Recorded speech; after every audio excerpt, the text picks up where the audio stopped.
Hello mga ka-char, part 2 na, Ro, ulit. Teka lang, syempre before he moved to New Zealand, just a quick Sure. About the cost of living as a student in Australia. Alright, so there are a couple of things that We should consider. you should consider. Number one, housing. Okay. So kung titira ka ba sa sarili mo, or you're going to live with other people. Ay, ganyan. okay. But in my case, I was living with a couple of Filipinos then who are also on a student visa. So we were renting the house. Okay. Is it a 3-bedroom, a 4-bedroom? Actually, it was big. Meron pa siyang sariling granny flat or yung cabin na tinatawag. Okay. And self-contained din siya. So 2 people were staying there. And sa main house, there's like 1, 2, 3, 4. 4 spaces where people can actually... Spaces, beds? Yeah. 1 main bedroom. Tapos may second main. Tapos merong isang space going to the main room. And there's like a small space. Siguro 1 bedroom space siya. How much do you guys pay for the whole house? So the whole house was about 750. And that's per week, AUD. AUD per and then week. how much do you guys share? But I think we were paying like 120 to 50, something Okay, like that. not bad. And then does that include the utilities, No, Wi-Fi? so iba pa ang we're not paying for the Wi-Fi because we didn't apply for it. Okay. Tapos on electricity, it's like monthly or I think quarterly din siya. Okay. So okay lang din siya. It's cheap naman because there were many people, paying for it as well. What about when it comes to phones like that? Did you have a prepaid plan? Yes. I think kaya ang mga international students ay naka-iPhone because we basically have that parang privilege because we have a visa that lasts for at least 2 years. Okay. We can get a phone plan. Okay. So when we get the SIM card, we can actually get a new phone too. And monthly payment ko nun was like around 100. Okay. Not too bad. Okay. Not So, too bad. when you were in Australia, how much were you spending How per much week? was I spending? Hindi Per ko week. siya nakakount eh. Okay. Siguro, disorganized lang ako. But, Okay. sabi mo 150 for the rent. Okay. So, 150 times 4 siya for a month. Tapos yung phone plan and SIM plan. Tapos yung transportation. But, when I was starting, I was walking for like an hour talagang ganyan. Wow. An hour going Yes. and an hour back. And I remember calling him. Yeah. Walking. Yeah. And then, but since you were on a student visa, was it also easy to earn the money that you were spending for your allowance? I mean, for you to spend for yourself in Australia and for you to be able to send money Yeah. in the Philippines. Were you okay? I think I was doing okay because since I performed in my job, I get more hours. Okay. So they max basically my hours. So for student visas now, I think 24 na siya since 2023. Okay. But before, it was only 20 like here in New Zealand. Okay. So it gave me more chance of earning more. So 24 hours, 48 hours in a fortnight. I basically earn about 1,000 and at least 1,005 on average. Okay. And that's on a fortnight. Ang makakaltas doon ay yung sa first half ng buwan, yung aking First fortnight. First fortnight, pambayad ko ng tuition fee, Yeah. which was around 800 for me because Ay, okay. 800 lang siya because nga, lang siya, parang Diploma, certificate and diploma yes. course lang siya. But it depends on other students because they might be on a master's program, bachelor's program, which are way, way, way more expensive than Okay. the program that I took. Oh. Did you really want to choose that path? That course that you've taken? I basically didn't. Okay. Yeah, but for me to be able to justify that I need to study in Australia, I had to connect my bachelor's to the program that I will be taking in Australia. So, since my teaching background ako in the Philippines, I had to go to a program that's at least connected to teaching, and that is early childhood education and care. Okay. But 2 months after that, I shifted To another to course. support work and, support, basta yung, certificate program for support workers and aged care providers. Okay. Ganyan. So, you've changed when you were there. So, Yes. originally, it was ECE Yeah. that you wanted, Yeah. early childhood education. Then shifted there. Yeah. Okay. And it's okay. It's okay so Well, long as was your- it's not going to like last more than your visa. But was some of your courses there from ECE? Of course, wala na yun. Ay, okay. Because it's never... So, you wasted money, in short. Kind of, yes. Okay. But since I really don't want to work in the ECE sector, yeah. number one, they pay less. Yes, exactly. Secondly, Been there, done that. Yeah, because I think the starting salary for a beginning educator sa early childhood education... 30. No, New Zealand. No, in Australia? it's How much? different because you are Yeah, ay, qualified. sorry. How much? Oh, you yes, are yes, qualified qualified. here. Okay. The difference in Australia and here about ECE educators and ECE teachers kasi magkaibang ano siya. Level. They are different. When you say educator in Australia, if I'm not mistaken, educators, these aren't the people who have the teaching The degree. license, yeah. Ah, okay. They just have to take the Certificate 3 course. Ay, at least. Okay. They are educators. Okay. They are the assistants of the teachers. But they pretty much do the same thing as you do in Yes, the ECE yes, sector yes. here. That's the thing. So they are educators, but not teachers. Wow, I didn't know that. Yeah. That's it a was very only good when I went Learned to Australia about that. and Okay. learned about that. thing. And then Ayun. how much was the pay? For When I ECE? applied for an ECE job, the pay was 22. Wow. Yeah, because there's no qualification yet. Yes. I think kapag nagkaroon ka na ng qualification or certificate 3 at least, it can go 26, 27. Wow. But still not good. Not Not that high. It's okay if you're single and if you're not gonna send money tama. to your family abroad or in Yeah. the Philippines. But if you're by yourself, yes, surviving. Yes. Right? Surviving, then maybe you could travel. I don't know. But maybe. I think for As a full-time, maybe. I don't know. For Yeah. 24? No. I don't think so. Yeah.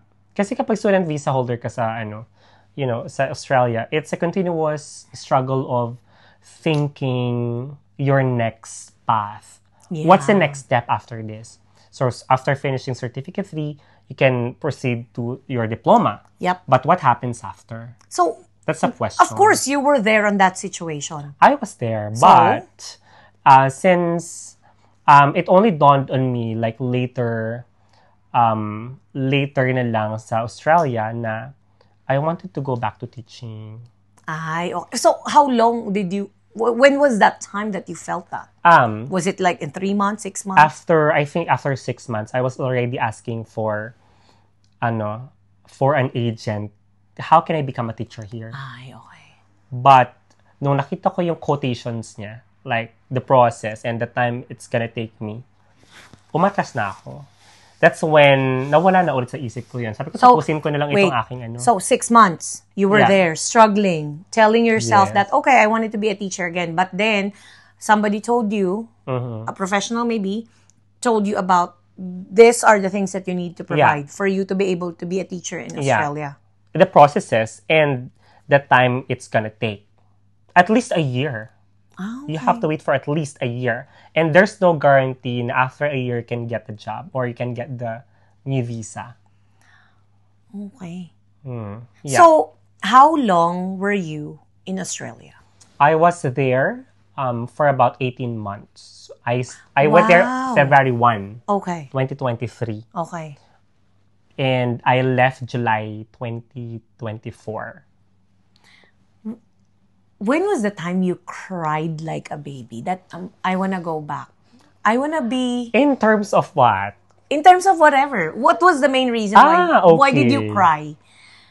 I What was your think- drama? Drama? Drama. I think it's not really drama, but the thoughts of me going through everything alone. Yes, by yourself. Yeah, because alam mo yon, kapag student visa holder ka sa Australia, it's a routine.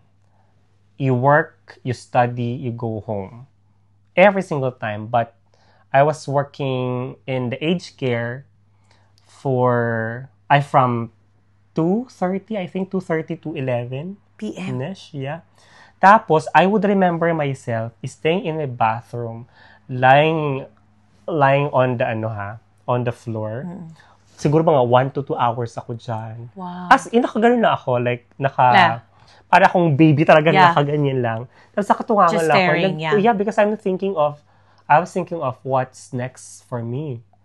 Ganyan. And sabay-sabay na yan siya. Like, the things you have to provide for the family, the things that happen to Papa. Alam mo yun, kapag may emergencies, lalapat sickly. Tapos kapag may mga kailangan i-provide sa mga bata, ganyan. Akala mo pamilyadong tao. Pamilyado.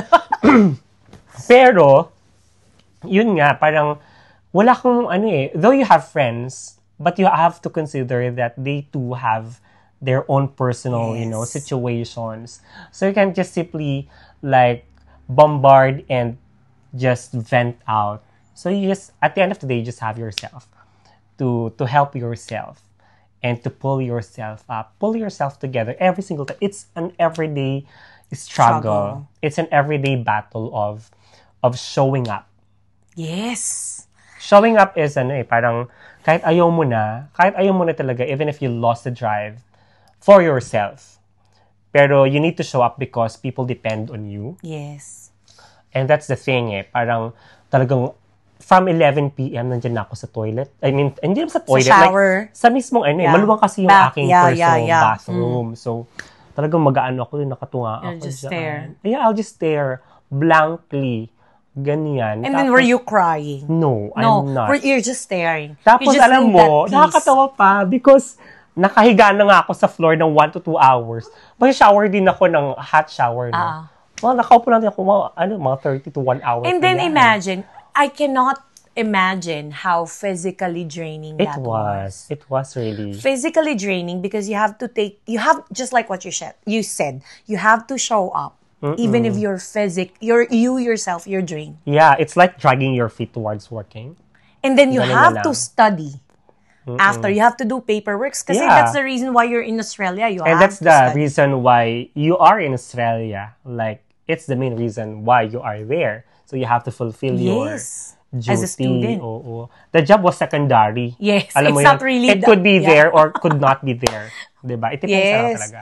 And then, so you finished your diploma? No, I didn't. Any of it? I just finished one certificate. That's which support work. I nearly finished yung aking second course. I was supposed to finish in August, but I had to move from there to New Zealand in July. In July, yes, because that's the next term. Term 2. Yeah. That's when we actually kind of like virtually met and talked. Oh no. Yeah. Mother Jane.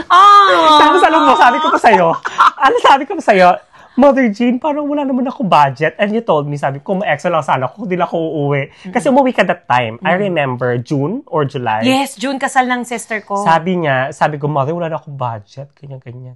Kung may pera lang ako, papahiramin na, yun sabi mo pahihiramin na kita kasi may paggagamit. Ewan ko, parang may something, may namatay pa. Yes, si tatay. Ganun. Si mama. So, I remember that. Kaya medyo close ka sa heart ko ng mga times. Pero yes, alam mo, siguro... I don't know if you remember that. I don't I remember that. Oo naman. Yung mga significant, what I remember is, when I needed somebody to talk to, when I'm insane. Kasi there are times that I'm really breaking down. Here in New Zealand. Just like what you said, you feel lonely, you're all by myself. Gumanon. Yes. And Sir Patrick, ayan, big shout out kay Sir Patrick, tsaka sa'yo, Kyle. Kasi, those people reminding you that you're not the only one feeling lonely. Now, when you think about it, I still pray. I do pray. I became more prayerful nga. That's what I'm telling. Pero, alam mo yun, sometimes you just couldn't help yourself to break down and cry. And it's okay. Yeah, because I think the best foot forward to, getting through what we're going through is to actually embrace the fact that you are feeling something. Yes. And if you're already in the most the lowest Point. point of your life. Yung pinakamababa, yung talagang you're drowning. Yeah. 'Di ba? with the There's no thoughts. way but to go up. Yeah. And when To you're swim. to swim up, 'di ba? Or if you couldn't swim, you can do baby steps. Yeah, definitely. But still, you don't want to be in the same situation you are, Yeah, definitely. right? Yeah, because again, we're going through things and we have to acknowledge that we are feeling that way so we can, move forward. But again, since we're feeling that way, we have to also know what should I do to be able to overcome this. Because again, it's not your husband that will help you. It's not your children who will help you. Yes. They can help you in support, like emotional Yeah. support. But at the end of the day, at the end of it all, it is us who really pull us up and pull us together. Together, yes. Kasi we have to have that drive pa din eh. Because there's no way out if we cannot, help ourselves. And I think one of the learnings that we should remember is we might feel down right now. We are feeling at our lowest. Pero it will just pass by.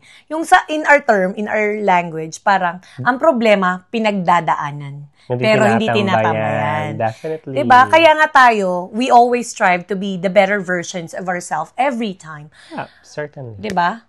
Sana may natutunan na naman kayo. Naka 16 minutes na naman po kami. Hindi namin na-discuss yung New Zealand teacher. Yeah. Pero promise na. Babalikan po namin yan. Bye mga chay! Mamaya ulit part 3. Oh my God! Diyos ko.